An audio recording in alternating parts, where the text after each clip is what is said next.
కొరింథీయులకు రాసిన రెండో పత్రిక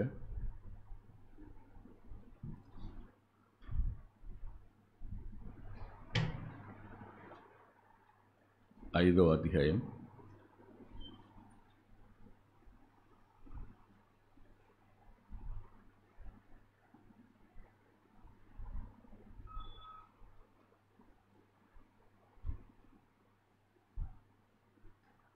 9వ వచనం. కావున దేహమందునను దేహమును విడిచినను ఆయనకిష్టులమై ఉండవలెనని మిగుల అపేక్షించుచున్నాము. ప్రేమ గల మా ప్రియ తండ్రి, పరిశుద్ధుడు అయిన మా గొప్ప దేవ,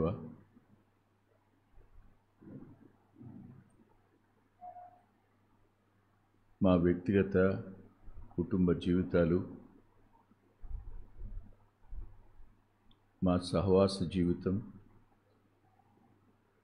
నీకు ఇష్టంగా ఉండడానికి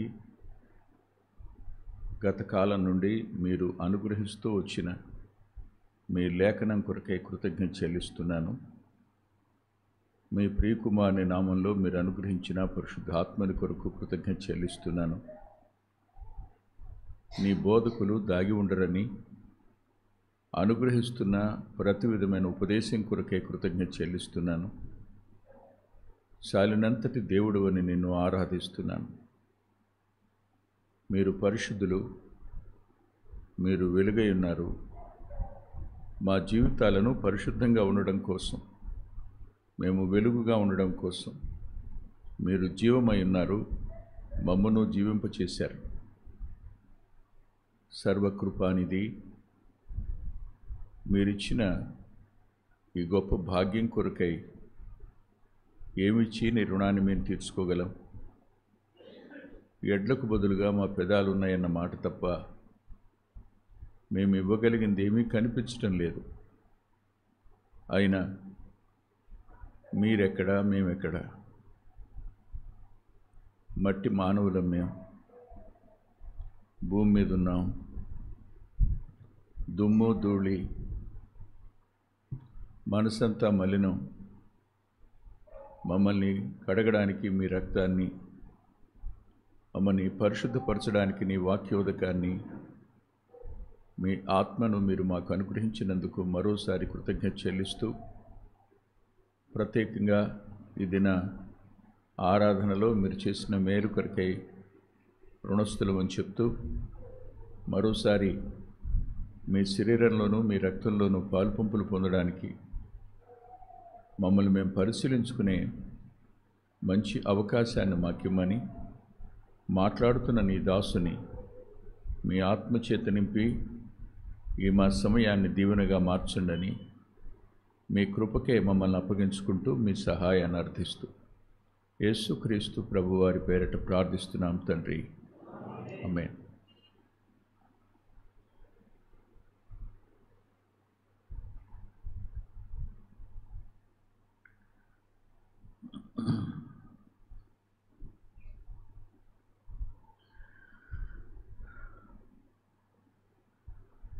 తొమ్మిదవ వచనంలో దేహమందున్నను దేహమును విడిచినను అంటూ ప్రభువునొద్ద నివసించుటకు ఇష్టపడుచున్నాము అన్నది 8వ వచనం. ధైర్యం కలిగి ఈ దేహాన్ని విడిచిపెట్టి ప్రభువునొద్ద నివసించడానికి ఇష్టపడుతున్నాం ఇక్కడ ఉండగానే. కాబట్టి కావున దేహమందున్నను దేహము విడిచినను. భూమి మీద విశ్వాస యొక్క జీవితం అది యాత్ర, పిలిగ్రిమేజ్. ఎప్పుడు ఈ ప్రయాణం అయిపోద్దో, ఎప్పుడు స్వదేశానికి వెళ్ళిపోతామో అదే ఆశ. ఎంతకాలం మనది కాని దేశంలో ఉంటాం?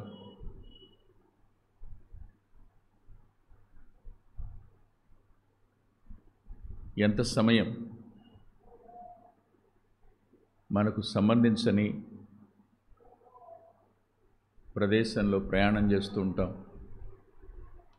ఏదో ఒక రోజు ఆ సరిహద్దు దగ్గరికి వెళ్ళగానే ఎప్పుడు అడుగు అవతల పెట్టేస్తామా, మన ఇంటికి వెళ్ళిపోదాం అనే ఆ గొప్ప తపన యాత్రికుడికి ఉంటుంది. క్రైస్తవ జీవితం యాత్రా జీవితం అయినప్పుడు ఈ దేహాన్ని విడిచిపెట్టి ఆయన దగ్గర ఉండడానికి ఇష్టపడుతున్నాం, ధైర్యంతో ఉన్నాం అని.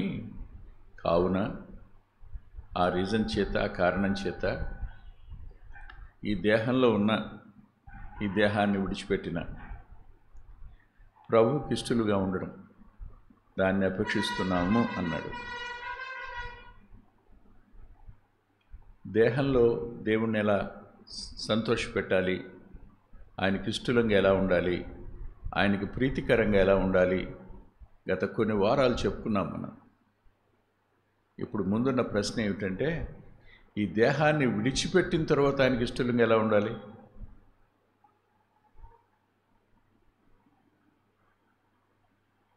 కొన్నిసార్లు తెలివి ఎక్కువై తప్పు చేస్తారంటారే, అంతే. ఎప్పుడైనా విన్నారే మాట, తెలివి ఎక్కువై తప్పు చేస్తారని? ఇలా అనిపించింది. ఈ దేహంలో ఆయనకి ఇష్టంగా ఉంటే చచ్చిపోయిన తర్వాత ఎలాగ ఇష్టంగా ఉంటాం? ఏముంది ఇందులో? వదిలేస్తే పోద్ది. భూమి మీద జీవించిన ఈ జీవితం ఆయనకి ఇష్టంగా ఉంటే చచ్చిపోయిన తర్వాత ఎలాగ ఇష్టంగా ఉంటాం కదా అనిపించింది.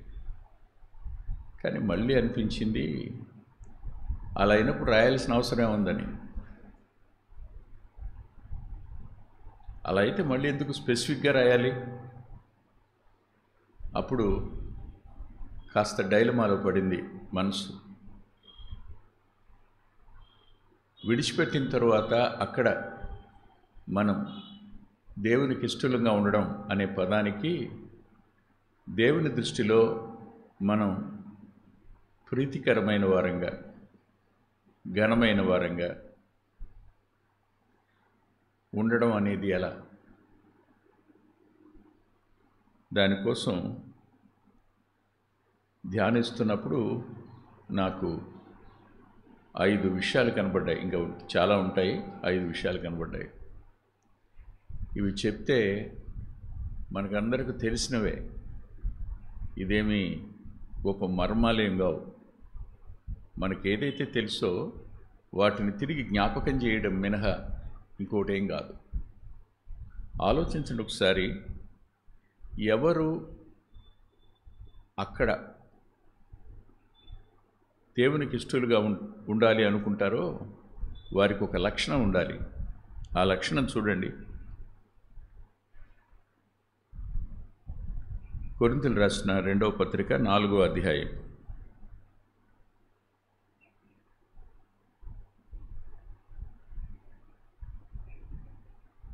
16-17 వచనాలు. కావున మేము అధైర్యపడము, మా బాహ్య పురుషుడు కృషించుచున్నను, ఆంతర్య పురుషుడు దినదినము నూతన పరచబడుచున్నాడు. మేము దృశ్యమైన వాటిని చూడక, ఆగండి,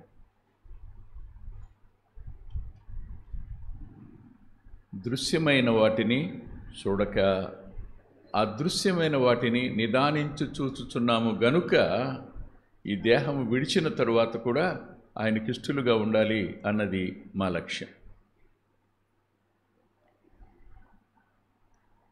మీరే ఊహించండి, మీరు డబ్బు బాగా సంపాదించారు. సంపాదించిన తర్వాత ఈ డబ్బులన్నీ మీ దేశానికి పంపుతున్నారు. ఇక్కడే ఉన్నారు, మీ దేశానికి పంపుతున్నారు. మీ దేశంలో అక్కడ నీ కోసం అకౌంట్ పెరుగుతుంది, ఆస్తి పెరుగుతుంది అనుకోండి. ఇక్కడే ఉంటావుగా, కానీ కనపడుతుంది అక్కడ? కనపడదు. ఇక్కడ కనపడుతూ ఉంటుంది. ఇక్కడ ఎలా ఉంటావు? ఒక కామన్ మ్యాన్గా ఉంటావు. ఇదివరకు రైల్వే క్వార్టర్స్ దగ్గర ఒక హోటల్ ఉండేది. ఇటుపక్క హోటల్ ఉండేది. ఈ హోటల్ కొంచెం పెద్దగా ఉంటుంది, ఆ హోటల్ కొంచెం సన్నగా చిన్నగా పొడుగ్గా ఉంటుంది. అందరం ఈ హోటల్కి వెళ్ళేవాళ్ళం. అంటే వచ్చేటప్పుడు లెఫ్ట్ హ్యాండ్ సైడ్ ఉండే హోటల్ అది.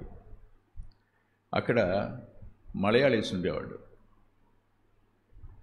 ఎప్పుడు నవ్వుతూ ఉండేవాడు, ఎప్పుడు ఇక్కడే ఉండేవాడు, బాగా స్నేహంగా మాట్లాడుతుండేవాడు. నేను అతన్ని అడిగాను, అవును ఎప్పుడు ఇక్కడే ఉంటారు కదా మీరు, ఎప్పుడు వెళ్తారని, ఎప్పుడు అక్కడికి వెళ్తారని. ఆయన అనేవాడు, సార్ ఇక్కడ నుంచి ప్రతి నెల డబ్బులు పంపుతుంటాను సార్ నేను. అక్కడ నా భార్య నా పిల్లలు ఉన్నారు, మా అమ్మ ఉంది, మా అన్నయ్య ఉన్నాడు, వాళ్ళందరూ ఉన్నారు. ఈ డబ్బులను అక్కడ పంపుతుంటా. ఎప్పుడు వెళ్ళిపోతాను అంటే, నేను ముసలివాడిని అయిపోతానుగా, అప్పుడు వేరొకళ్ళకి అప్పగించేస్తాను ఇది, అప్పుడు వెళ్ళిపోతాను సార్. మరి వెళ్ళవా ఎప్పుడంటే, ఎప్పుడన్నా ఒకసారి అక్కడ ఏదైనా జరగకూడదు ఏదైనా జరిగితే వెళ్తాను సార్. నాకు అనిపించేది, ఇంత ప్రయాస ఇక్కడ పడతా, భార్య అక్కడ, పిల్లలు అక్కడ, ఇల్లు అక్కడ, అన్నీ అక్కడ, అసలు ఇదేం జీవితం? అసలు జీవితం అనిపిస్తుందా? ఎందుకో తెలుసా? ఇతర దేశాలకు వెళ్ళి అక్కడున్న వాళ్ళని తిడుతుంటాను నేను. భార్య పిల్లల్ని వదిలిపెట్టి ఎక్కడెందుకు మీరు? డబ్బు కోసమా? పిల్లలు ఏమైపోతారు అక్కడ, భార్య ఏమైపోద్ది, కొండి ఇక్కడి నుంచి, ఎవడు రమ్మన్నాడు ఇక్కడికి మిమ్మల్ని? అసలు ఏది ముఖ్యం, డబ్బు ముఖ్యమా అని తిట్టేవాడిని. అందుకని నన్ను చూడగానే ఇప్పటికీ పిలవాలి అంటే వచ్చి తిడతాడు కదా మనల్ని భయం ఉంటుంది వాళ్ళకి, ఏది ముఖ్యమని.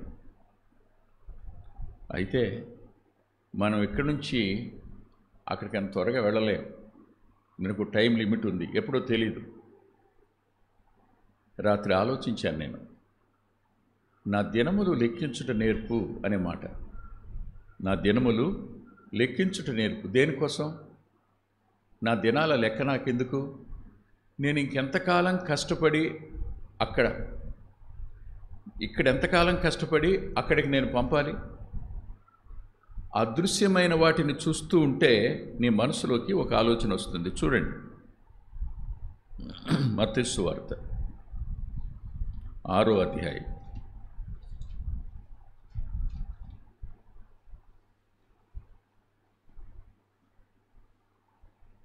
20వ వచనం. పరలోకమందు మీ కొరకు చాలు.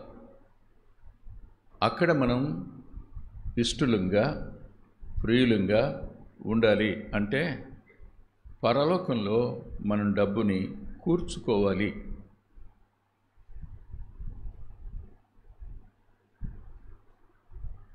ఇక్కడే ఉంటాం, ఎక్కడ మన అకౌంట్ ఉండాలి? ఒక ప్రశ్న ఇప్పుడు నేను, ఇంతకు మీ అకౌంట్ తెరవబడిందా, తెరవబడలేదా? This is my first question. బ్యాంకులో అకౌంట్ లేకుండా నువ్వు డిపాజిట్ చేయడం ఎట్లా జరుగుద్ది? నువ్వు సేవింగ్స్ ఎలా చేస్తావు? రికరింగ్ ఇవన్నీ ఎట్ట కుదురుతాయి? డిపాజిట్ ఉండాలి కదా అక్కడ నీ అకౌంట్ అసలు ఆరంభం కావాలిగా. ఈ అకౌంటే లేకుండా నేను యాత్రికుడిని, నేను అక్కడ పంపుతాను, అవి ఏం కుదరవు. దయచేసి మీరు చూడండి ఒకసారి. పేతురు గారు పత్రిక రాస్తూ మొదటి పత్రిక 1వ అధ్యాయం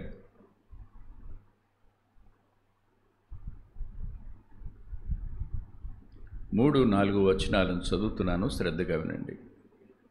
మన ప్రభువు యేసుక్రీస్తు తండ్రి అయిన దేవుడు స్తుతింపబడునుగాక. మృతులలో నుండి యేసుక్రీస్తు తిరిగి లేచుట వలన జీవముతో కూడిన నిరీక్షణ మనకు కలుగునట్లు, అనగా అక్షయమైనదియో నిర్మలమైనదియో వాడబారనిదియునైన స్వాస్థ్యము మనకు కలుగునట్లు ఆయన తన విశేష కనికరము చొప్పున మనలను మరల జన్మింపజేసెను. ఇది అకౌంట్ ఓపెనింగ్.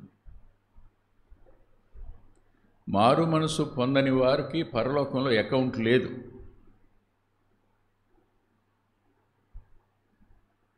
ఇక్కడేదో నేను చాలా కష్టపడుతున్నాను, చాలా సాయపడుతున్నాను, చాలా చేస్తున్నాను, అవన్నీ వేస్ట్.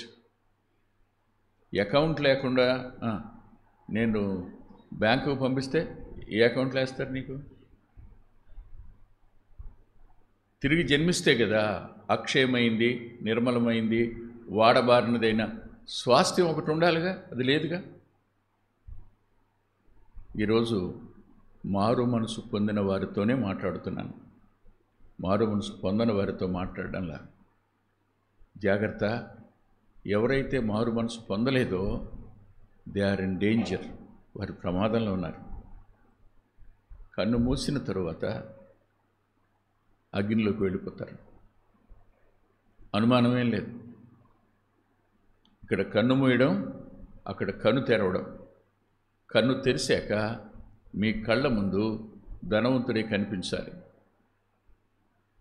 అతని బాధలే కనిపించాలి, అతని ఆక్రందనే వినిపించాలి, అతని మనసు పడిన బాధ మీకు అర్థం కావాలి. భూమి మీద ఉండగానే ఒక వ్యక్తి తిరిగి జన్మించకపోతే, మారు మనసు పొందకపోతే పరలోకంలో అతడు చూసే అవకాశం తప్ప ప్రవేశించే అవకాశం ఉండదు. ఆలోచించండి ఒకసారి తిరిగి నేను జన్మించానా? నా జీవితాన్ని ప్రభు పాదాల దగ్గర నిజంగా పరిశుద్ధాత్మదేవుడు ఒప్పిస్తూ ఉండగా నేను ఒప్పుకున్నానా? పశ్చాత్తాపం నా అంతరంగంలోకి వచ్చిందా? ఆయన మరణ పునరుద్ధానాలు నేను అంగీకరించానా? ఆయన రక్తం చేత నేను కడగబడ్డానా? నేను ఆయన ఆత్మకు ఆలయమయ్యానా? నేను నిజంగా మారానా? మారిన బ్రతుకు నాలో ఉందా? ఇది లేకపోతే భూమి మీద నువ్వు యాత్రికుడు కావు, పరలోకంలో నీకు ఒక అకౌంట్ లేదు. మారు మనసు అనేది ఒక అద్భుతమైన అనుభవం. నిన్ను జీవగ్రంథంలో పేరు కలిగిన వానిగా చేయగలిగినది ఒకటే, లేకపోతే ప్రమాదంలో ఉన్నట్టు లెక్క. ఎవరు నేను తిరిగి జన్మించాను, ఆమె బోర్న్ అగైన్ వన్ అనేటువంటి కాన్ఫిడెన్స్ ఉందో అలాంటి వారితో మాట్లాడుతున్నాను. మీ ధనాన్ని ఇక్కడ కాదు దాయవలసింది, ఎక్కడ? అక్కడ. పరలోకంలో అదృశ్యమైన ఆ లోకంలో నీవు ధనాన్ని కూర్చుకోవాలి, సంపాదించుకోవాలి. అదే కదా లేఖనం చెప్పింది. ఏమని? పరలోకమందు మీ కొరకు ధనమును కూర్చుకొనుడి. కూర్చుకోండి, డబ్బు కూర్చుకోండి పరలోకం కోసం. నేను మీతో ధనాన్ని గురించి కొన్ని మాటలు చెప్పాలి. అంటే ఎకనామిక్స్ ఏం టీచ్ చేయట్లేదు, నేను ఫైనాన్స్ గురించి మాట్లాడుతున్నాను అంతే. ఈ లోకంలో ఉన్న డబ్బు పేరేమిటి? తిమోతికి రాసిన మొదటి పత్రిక,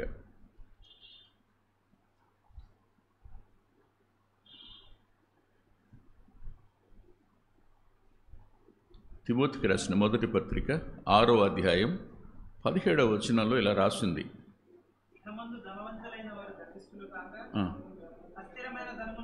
ఆగండి. అస్థిరమైన ధనం. ఆ ధనం పేరేంటి? అస్థిరమైన ధనం. అది స్థిరమైంది కాదు ఆ డబ్బు.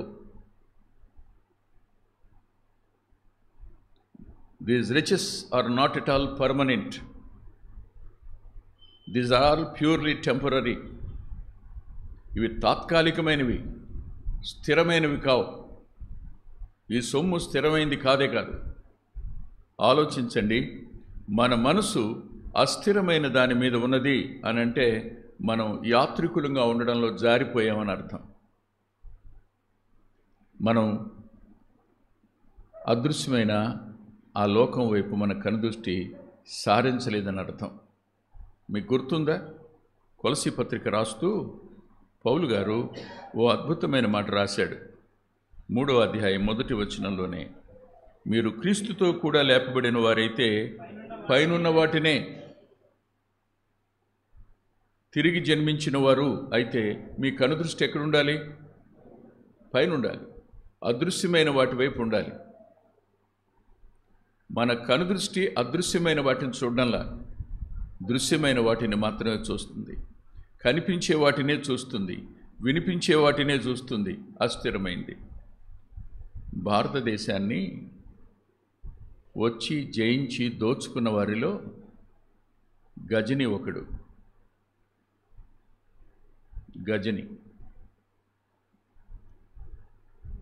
అతను చనిపోతాడు. ఆ రోజు చనిపోయే రోజు తన వాళ్ళని పిలిచి, మొత్తం అన్నీ తెచ్చి నా ముందు పెట్టి నేను సంపాదించినేని. వజ్రాలన్నీ తెచ్చిపెట్టారు, బంగారం అంతా తెచ్చిపెట్టారు, వెండి తెచ్చిపెట్టారు, రకరకాలైనటువంటి చాలా విలువైన వస్తువులు, పేరు ప్రఖ్యాతులు గాంచిన వస్తువులన్నీ తెచ్చిపెట్టారు. చుట్టూ పెట్టారు, మధ్యలో మంచం ఉంది. అన్నీ చూసి ఒక మాట అన్నాడు, వీటిని కనుగొనడానికి, వీటిని సంపాదించడానికి నేను ఎంత ప్రయాసపడ్డానో తెలుసా, ఎంతో ప్రయాసపడ్డాను అని గావురుమని ఏడ్చాడంట.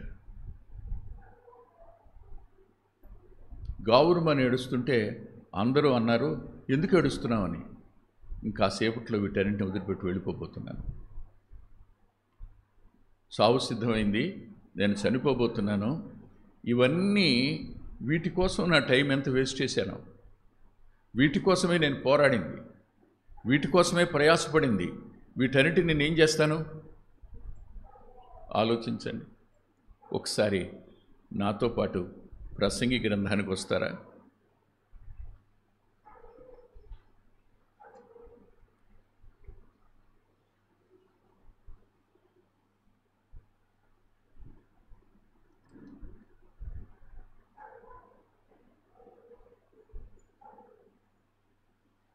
ఐదో అధ్యాయం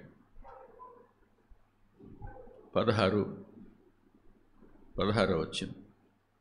అతడు వచ్చిన ప్రకారమే మరలా పోవును, గాలికి ప్రయాసపడి సంపాదించిన దాని వలన వానికి లాభమేమి? అతడు వచ్చిన ప్రకారమే మరలా పోవును, గాలికి ప్రయాసపడి సంపాదించిన దాని వలన. చెప్పండి.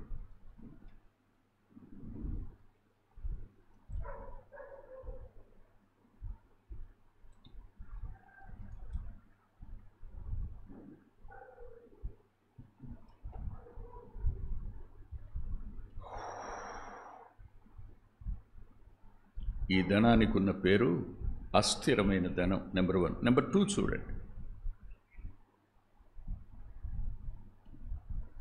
లూకా సువార్త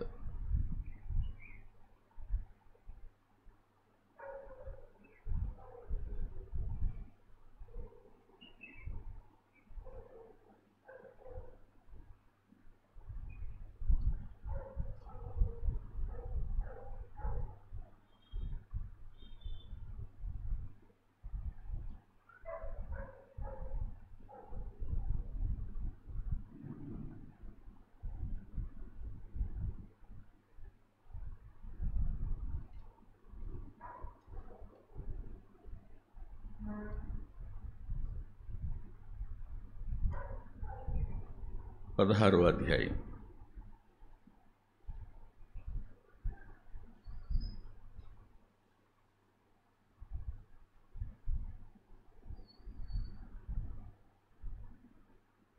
9వ వచనంలోనూ 11వ వచనంలోనూ ఒకే పదం రాయబడింది, అన్యాయపు సిరి అని.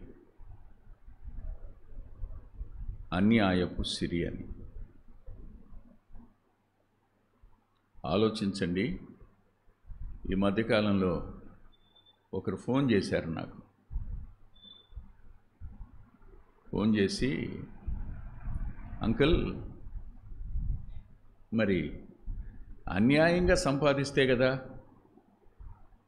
అది అన్యాయపు సిరి అవడానికి, నేను న్యాయంగా సంపాదించింది అన్యాయపు సిరి ఎలా వద్దని అడిగింది. రీజనింగ్ ఇస్ గుడ్ కాదు, బాగుందిగా రీజనింగ్. అన్యాయపు సిరి అంటే ఏంటి? నేను అన్యాయంగా సంపాదిస్తే, ఎవరినైనా ముంచి సంపాదిస్తే, ఎవరినైనా మోసం చేసి సంపాదిస్తే అది అన్యాయపు సిరి. అది కాదు కదా, నాది న్యాయమైన సిరి కదా.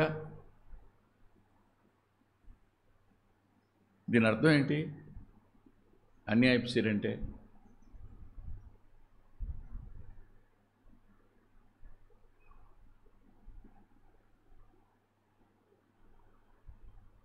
ఎవరని చెప్తారా?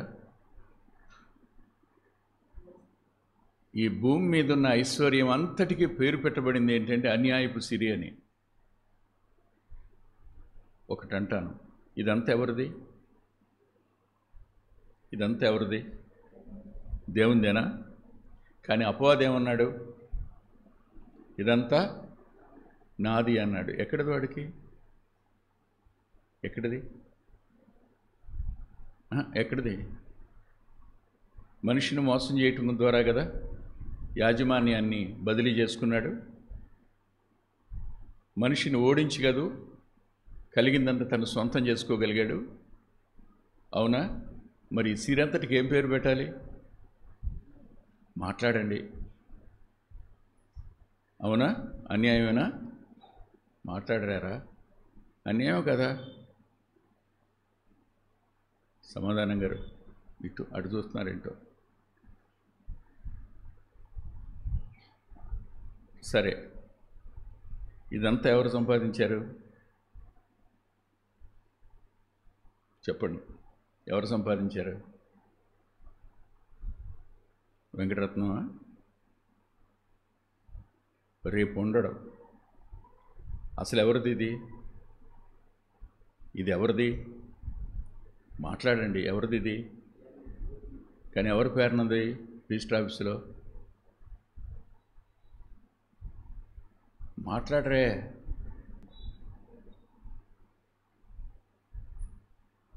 అన్యాయమా న్యాయమా? దేవుంది ఇది, కానీ నా పేరున నీ పేరున రిజిస్టర్ అయి ఉన్నాయి. ఎవరిది? న్యాయమేనా? దీనికోసం కోర్టుకు వెళ్తాం. న్యాయమైన దానికోసమేనా? ఈ సిరి అసలు శాశ్వతంగా దేవుంది, మనది కాదు. ఎంతెందుకండి, బస్సు ఎక్కుతారు, కర్చీఫ్ వేస్తారు, నెక్స్ట్ స్టేజ్లో దిగిపోవాలి నువ్వు, కానీ అంత పోటాడతావు దేనికోసం? ఎవరిదది? టికెట్ కొన్నావులే, కూర్చునేటప్పుడు జరుగో అంటావా? మీద పడుతున్నావు ఏంటంటావా? అసలండి నేను ట్రైన్లోనూ బస్సులోనూ చూసి తెగ నవ్వుకుంటుంటాను ఎప్పుడు. ఇదిగో నిన్నే ఏంటి మీద పడుతున్నా అంటాడు. అనగానే నిద్ర వస్తుందండి, తప్పు అయిపోయిందిలే, పక్క జరుగుతాడు. కాసేటికి మళ్ళీ పడతాడు. మళ్ళీ పడితే నాకేమో నిద్ర పట్టదు, చూస్తూ ఉంటాను. మళ్ళీ ఇతను ఇసుకుని ఈసారి ఇట్లా పొడుస్తాడు. ఆడు కళ్ళు తెరిచి మళ్ళీ ఆడు దొరుకుతాడు. ఒక అరగంట అయిన తర్వాత ఇద్దరు తలకాయలు ఒకరి మీద ఒకటి పడిపోయి నిద్రపోతుంటారు.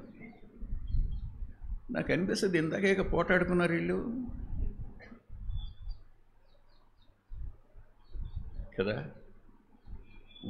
అది తాత్కాలికమే, మన ప్రయాణం తాత్కాలికమే, ఆ సీటు తాత్కాలికమే, ఆ బస్సు తాత్కాలికమే, ఇవన్నీ తాత్కాలికమే. కానీ ఎవరిది అనుకున్నావు? నాది. విండో పక్క సీటు కోసమేనయ్యా. చెప్పండి, అన్యాయమా న్యాయమా?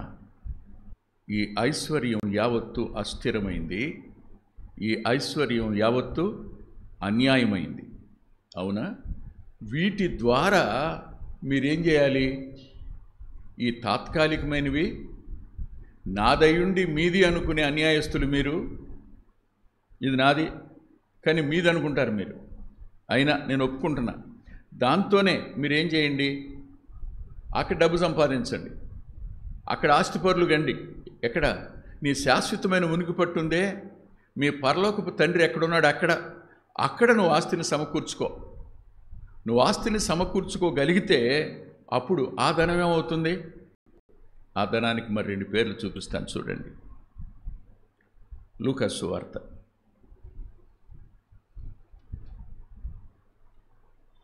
12వ అధ్యాయం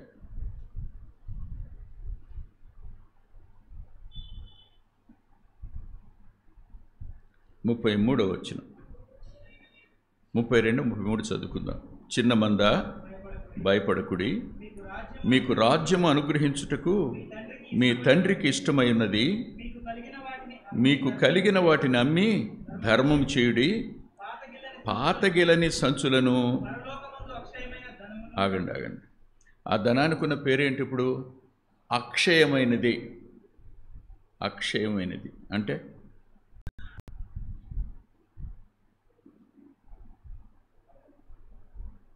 తమ్ముడు వేణు మీకు తెలుసుగా,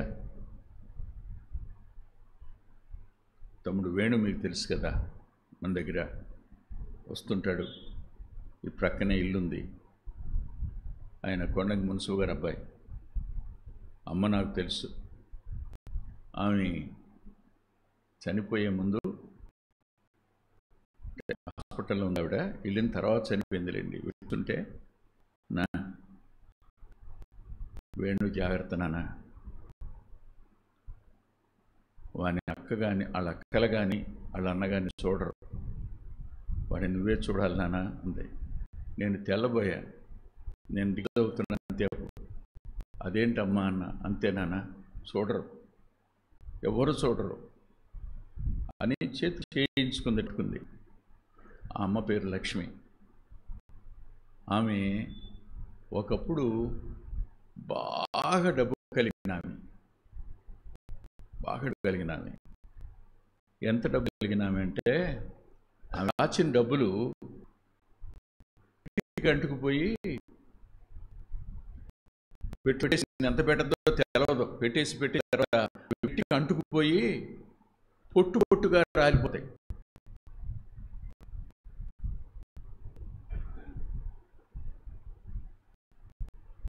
సహజం.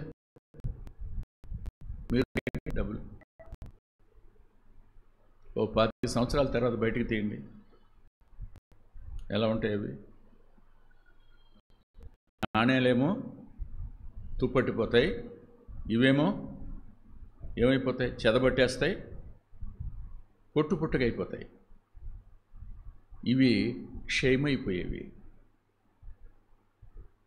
ఏ ద్రవ్యం అయితే వినిమయంలో ఉందో, వినిమయం అయ్యేటువంటి ధనం, చలామణిలో ఉన్న ధనం, ఇదంతా క్షయమైపోతాయి.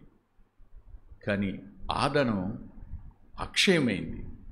అది ఏమాత్రం పాడు కాదు, ఎవడు పాడు చేయలేడు, ఎవడి వల్ల కాదు. అవునా? ఏ అధికారం ఆ అధికారం ముందు నిలబడలేదు.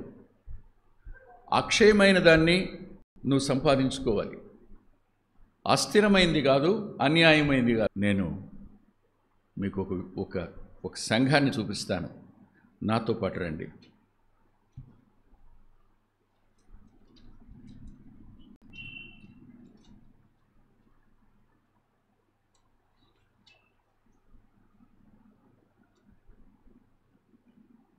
కొరింథీయులు రాసిన 2వ పత్రిక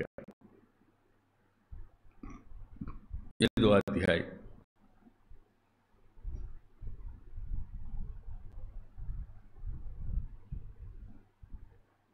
మొదటి నుండి 4 వచనాలు చదువుతున్నాను, శ్రద్ధగా వినండి. అందరం కలిసి చదువుకుందాం.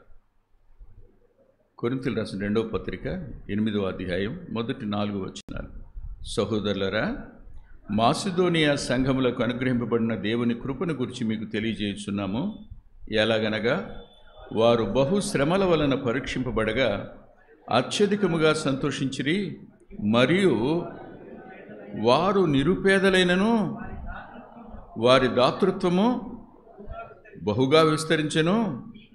ఈ కృప విషయంలోనూ పరిశుద్ధుల కరికైన పరిచర్యలో పాలు పంపుల విషయంలోనూ మనఃపూర్వకంగాను మమ్మును వేడుకొనుచు వారు తమ సామర్థ్యము కొలదే కాగా సామర్థ్యము కంటే ఎక్కువగా తమంతట తామే ఇచ్చిరని.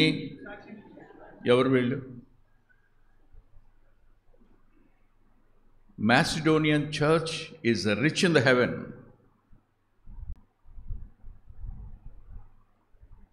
Macedonia churches, సంఘాలు, అవన్నీ పరలోకంలో ఐశ్వర్యవంతమైన సంఘాలు. అవి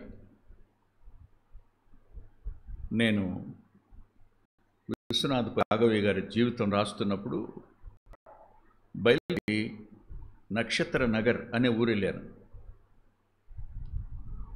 అది సముద్ర తీరం, రేపల్లి నుంచి సముద్ర తీరం వైపుకి. ప్రయాణం చేస్తూ వెళ్తే నడిచాను.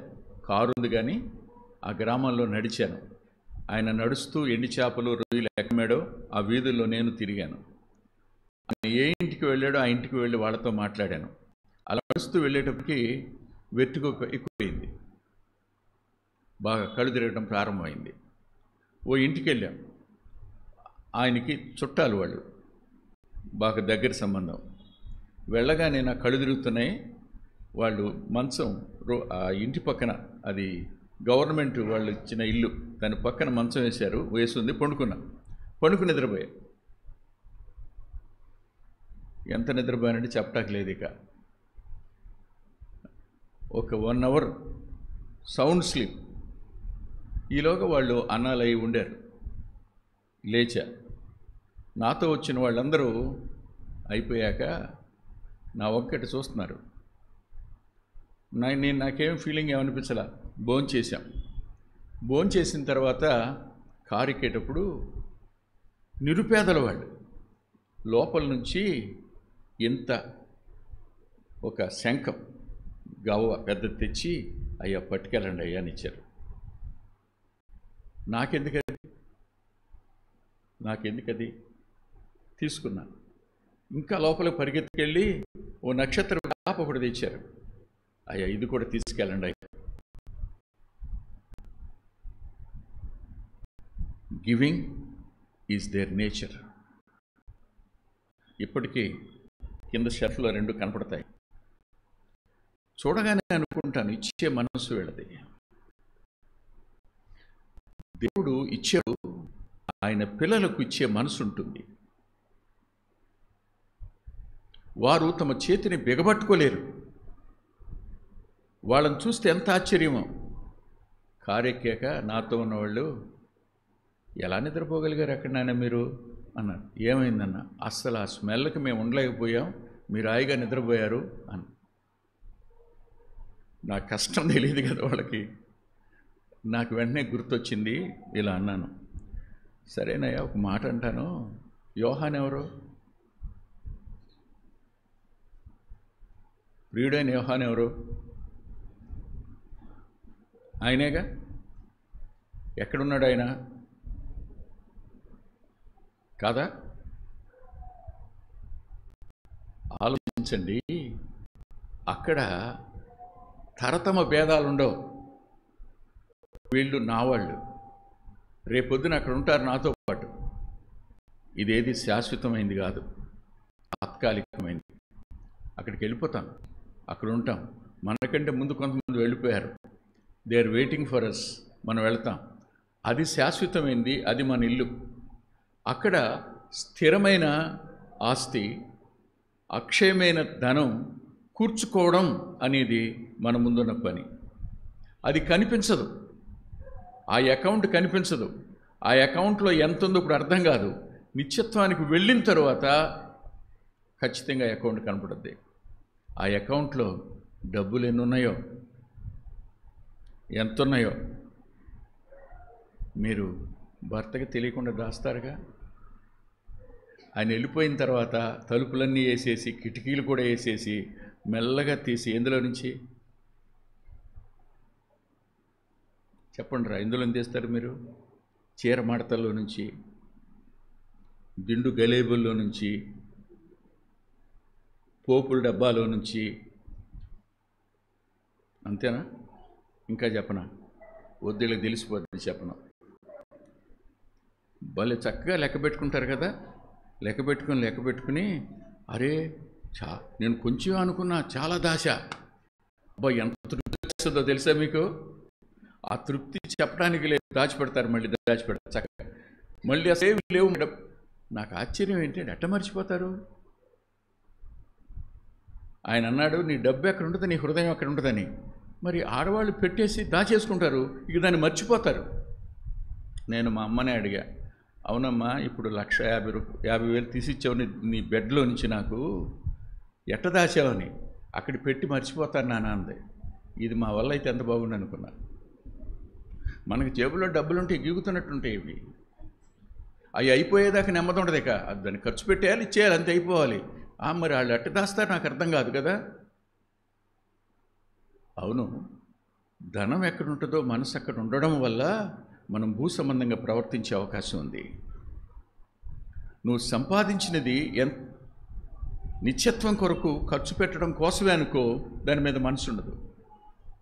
నువ్వు ఏం చేసినా దేవుని మహిమ కొరకు అనుకో, దాని మీద మనసు ఉండదు. దాని ద్వారా తినాలి, తాగాలి, సంతోషించాలి. అవునా? దానితో నేను ఒక అద్భుతమైన షూట్ కొనుక్కోవాలి. ఏ సేవకుడు వేసుకోనంత షూట్ కోసం అనుకోండి, ఇంకా అక్కడి నుంచి నా మనసు ఏమో చెప్పండి. ఇక్కడున్న టెక్స్టైల్స్ పనికిరావు, పనికొస్తాయా? విజయవాడలోనే పనికిరావు. ఎక్కడికి వెళ్ళాలనుకుంటాను? ఈసారి వెళ్ళినప్పుడు తెచ్చుకుందాం అనుకుంటాను. అంటే మనసు ఎక్కడికి వెళ్ళింది ఇప్పుడు? ఈ డబ్బు మీదను, రేపు అనుభవించే దాని మీద. అంతేగాని నిత్యత్వంలో దాచి దాని మీద ఉందా? ఉండదు. ఇది అస్థిరమైంది, ఇది అన్యాయపు సిరి. దీని ద్వారా అక్షయమైన ధనాన్ని సంపాదించుకోవాలి అన్నది దేవుని ఉద్దేశం. ఇక్కడ ఓ చిన్న రహస్యం కూడా ఉంది, చెప్పనా మీకు? అంగీకరిస్తారా? ఓర్చుకుంటారా? తట్టుకోగలుగుతారా? తిట్టుకుంటారా? రండి, లూకా సువార్తలోని 12వ అధ్యాయంలో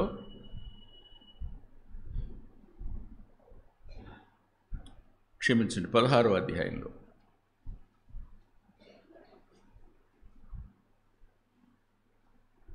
11వ వచనం. కాబట్టి మీరు అన్యాయపు సిరి విషయంలో నమ్మకముగా ఉండని ఎడల సత్యమైన ధనమును ఎవరు మీ వశము చేతురు?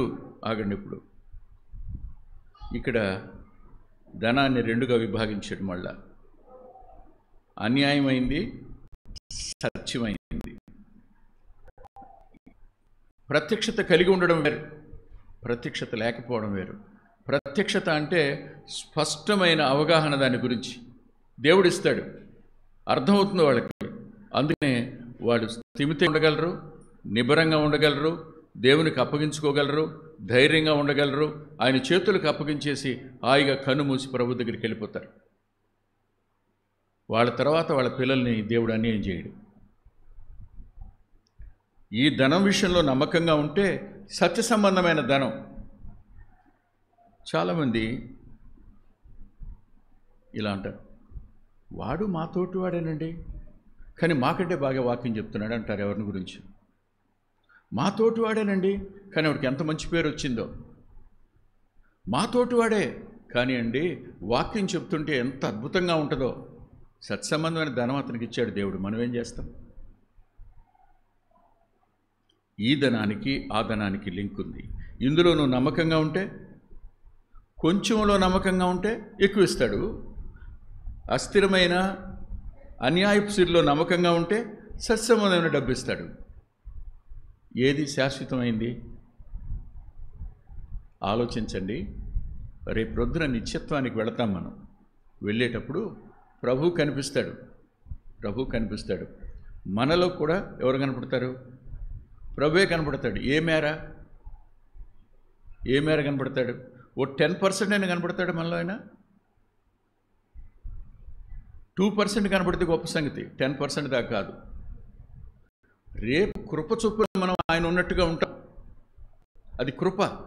కానీ ఇక్కడ ఉండగానే ఆయనలాగా జీవించడం, ఆయనలాగా బ్రతకడం, ఆయన వల్లే సంబంధాలు కలిగి ఉండడం, ఆయన వంటి మనసు కలిగి ఉండడం, ఆయన వంటి భావోద్రేకాలకు అప్పగించుకోవడం, ఇవన్నీ ఆయనను పోలి బతకడం, ఇది సత్య సంబంధమైన ఐశ్వర్యం కాదా? ఎవడ ఐశ్వర్యవంతుడు?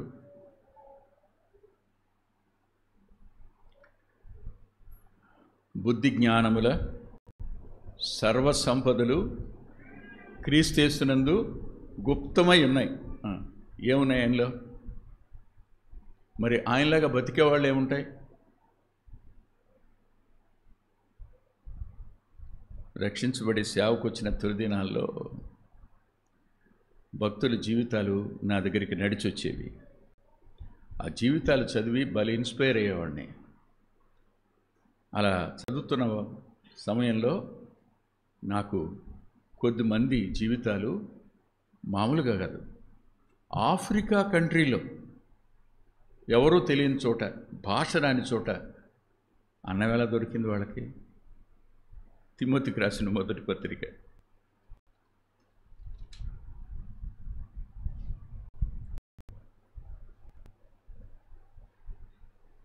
5వ అధ్యాయం 8వ వచనం దగ్గరికి రండి. ఎవడైనను స్వకీయులను విశేషముగా తన ఇంటి వారిని సంరక్షింపకపోయినడలా వాడు విశ్వాస త్యాగము చేసిన వాడై.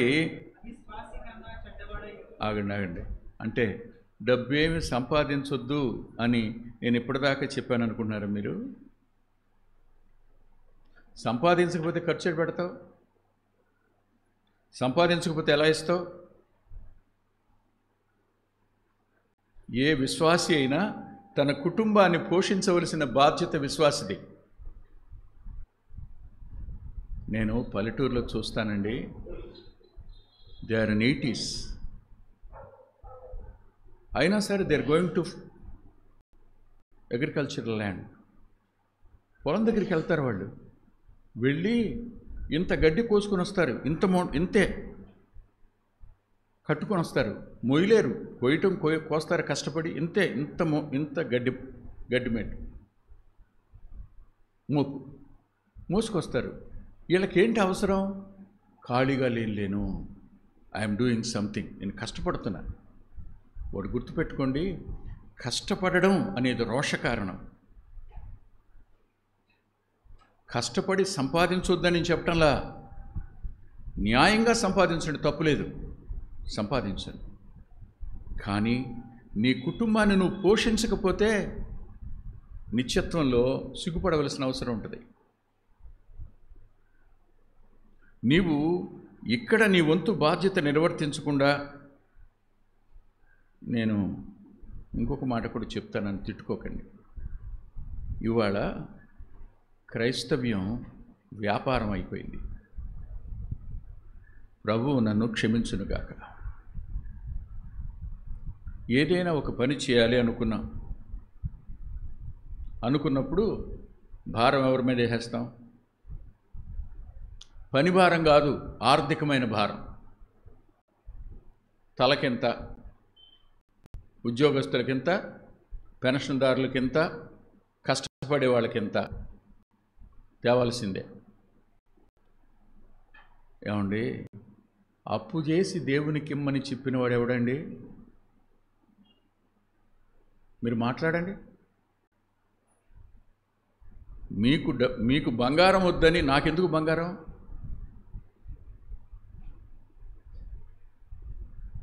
ఈ రోజున అభాసుపాలు అవడానికి, లోకం విమర్శించడానికి కారణం ఇది.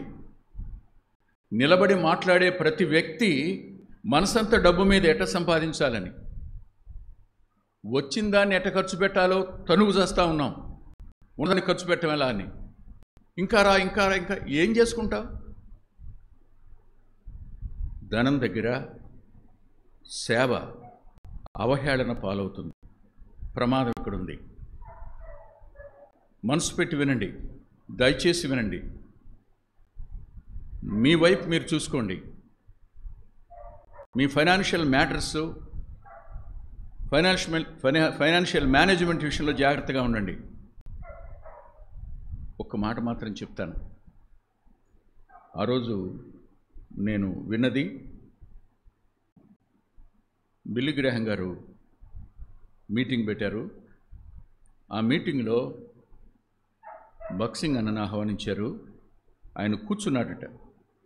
కూర్చున్నప్పుడు బిల్లీ గ్రాహం గారు మాట్లాడుతూ, he is the man who is guileless in the area of money అన్నాడట బక్సింగ్ అన్నను చూపించి. He is the man who is guileless in the area of money అని, ధన విషయంలో దోషరహితుడైన వ్యక్తి అని చూపించాడు. మనల్ని చూపించగలరా ఎవరైనా? డబ్బు. మీరు దేవునికి ఇచ్చేది మీ కష్టార్జితంలో నుంచి, అప్పు చేసి ఇవ్వకండి. నెంబర్ 1. నెంబర్ 2 చూడండి.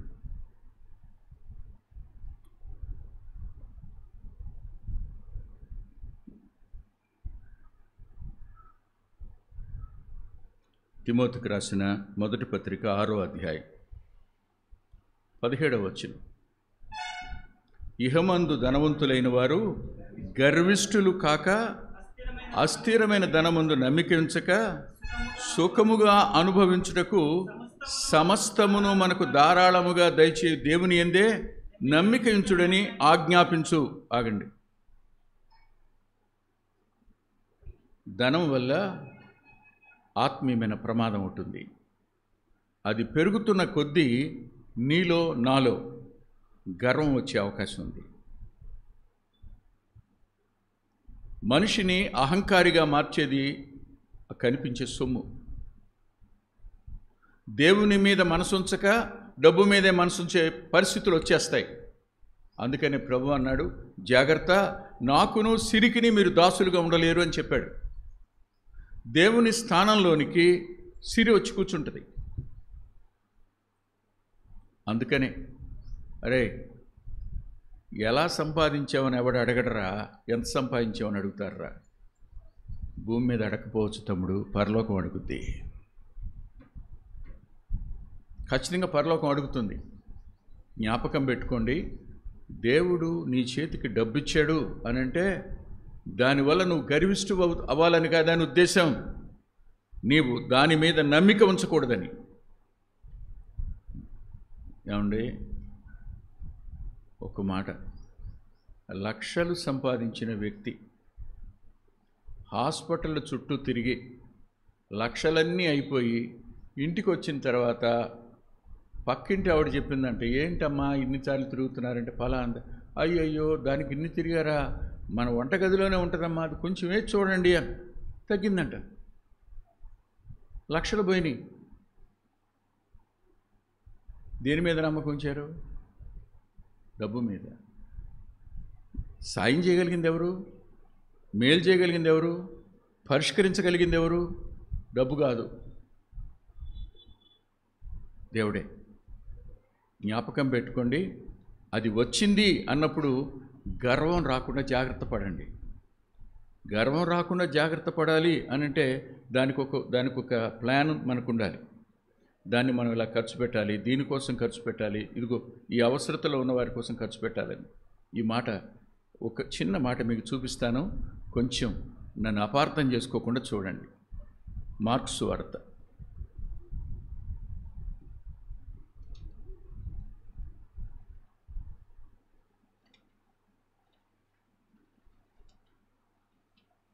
10వ అధ్యాయం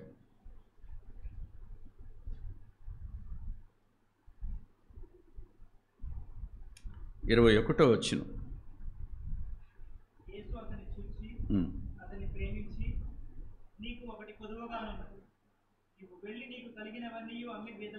బీదలకిమ్ము, ఏంటంట? బీదలకిమ్ము, అవసరతలో ఉన్న వాళ్ళకి అదేమవుద్ది, నీ అకౌంట్లో పడద్దు. వెళ్ళి అవసరత నెరిగివు, అది నీ అకౌంట్ అవుద్ది అక్కడ. ఇప్పుడు పరలోకపు అకౌంట్ పెంచుకోవడానికి దెర్ ఈజ్ ఏ సోర్స్ కదా. నిజానికండి మన సిస్టర్స్కి స్విస్ బ్యాంకులో దాచుకోవడం అంటే తెలీదు. తెలిస్తే కనుక అసలు ప్రపంచ దేశాల్లో ఉన్న ఆడవాళ్ళ సంగతి ఏమో నాకు తెలియదు, కానీ ఆంధ్రాలో ఉన్న సిస్టర్స్ మాత్రం గోల్డ్ అని అకౌంట్ స్టార్ట్ చేసేవాళ్ళు అక్కడ. ఎందుకో చెప్పనా? ఆమె చచ్చిపోయిన తర్వాత చూస్తే 6 లక్షలు ఉన్నాయంట తల దగ్గర. ఏంటి ఆమె రూత్ వంక చూస్తున్నాడంటే వెనక్కి తిరిగి చూస్తున్నాడు. మా బాబురావు, రూత్ అలాంటిది కాదులేవయ్యా బాబు.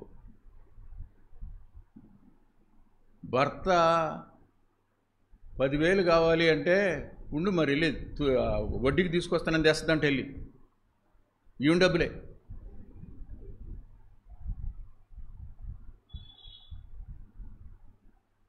ఎరా తప్పేమని మాట్లాడాను నేను? పొరపాటే మాట్లాడలేదుగా. నాకు తెలిసి ఆంధ్రాలో ఉన్న ఆడవారి కంటే డబ్బు అద్భుతంగా దాయగలిగిన వాళ్ళు ఎవరుండరు. అందుకనే అన్న స్విస్ బ్యాంక్ అకౌంట్లో మీరు అయితే మాత్రం బ్రహ్మాండంగా దాచేవాళ్ళని. మీకు తెలియదు ఎట్లా అక్కడ డబ్బులు దాయాలో తెలిస్తే, ఆ మార్గం కొంచెం తెలిస్తే చెప్పన్నా రేపు కనుక్కు నేను చెప్పను, నాకు కూడా తెలియదు కాబట్టి.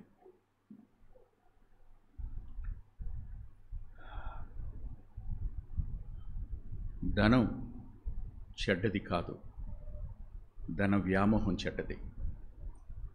ధనం చెడ్డది కాదు, ధనాశ చెడ్డది. ధనం చెడ్డది కాదు, దాని మీద మన నమ్మకం చెడ్డది. ధనం చెడ్డది కాదు, దానిపైన మనం పెట్టుకునేటువంటి నమ్మకం చెడ్డది. ప్రమాదం ఉంది ఇందులో. కానీ ప్రభు అన్నాడు, మీరు ఈ దేహాన్ని విడిచిన తరువాత ఇష్టలుగా ఉండాలి అని అంటే అక్కడ సంపాదించుకోండి అయ్యా అన్నాడు ఆయన. మత్తయి సువార్త 6లో ఎలా సంపాదించుకోవాలో ఆయనే చెప్పాడు. ధనాన్ని గురించి చెప్తూ వచ్చాడు. మీకు తెలుసా, వెంకటరత్నం కొనుక్కున్న కారు వెనక ఓ కుటుంబం ఉంది, ఒక ఆయన ఉన్నాడు. ఈ బిల్డింగ్ కట్టడం వెనక ఒక కుటుంబం ఉంది, ఒక ఆయన ఉన్నాడు. మీరందరూ ఉన్నా నేను కాదనటంలా. ఎందుకంత కష్టపడాలి?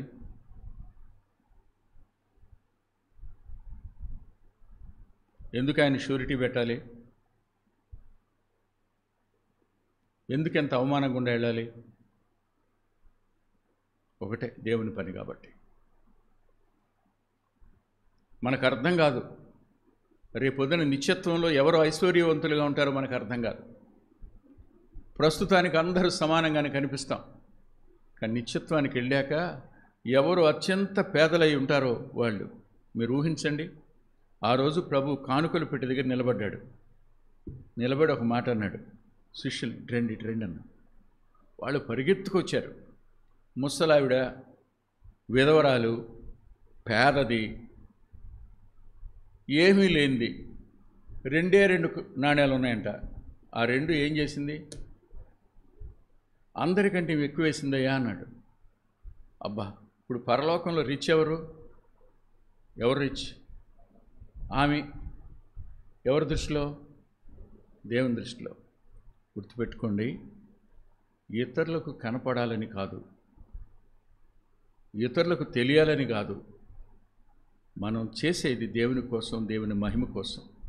మన వంతు మనం మనకిచ్చిన దానిలోంచి ఖర్చు పెట్టగలిగితే పరలోకంలో ఐశ్వర్యవంతులు అవుతాం. అప్పుడు మనం దేవునికి ఇష్టలుగా ఉంటాం. మిగిలినవి వచ్చే వారం చూద్దాం. తల్ల ఉంచి ప్రార్థన చేసుకుందాం. ప్రేమగల మా ప్రియ తండ్రి, పరిశుద్ధుడు అయిన గొప్ప దేవ, కృప చూపించడంలో విసుగని వారు మీరు ధనవంతులై ఉండి దరిద్రులమైన మమ్మల్ని ధనవంతులుగా చేయడానికి మీరు కోరి దరిద్రులయ్యారు. కానీ భూమి మీద మేము మా వంతు నీ స్థానంలో ఉండి చేయడానికి వెనకడుగు వేస్తున్న వాళ్ళంగా ఉన్నామని ఒప్పుకుంటూ,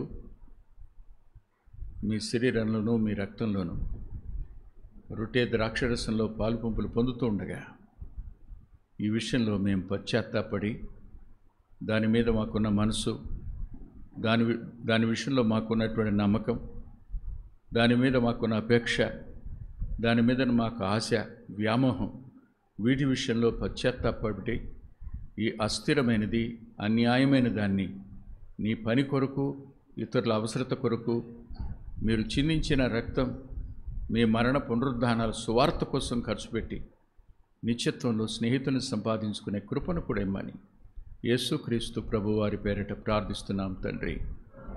ఆమేన్. ఆమేన్.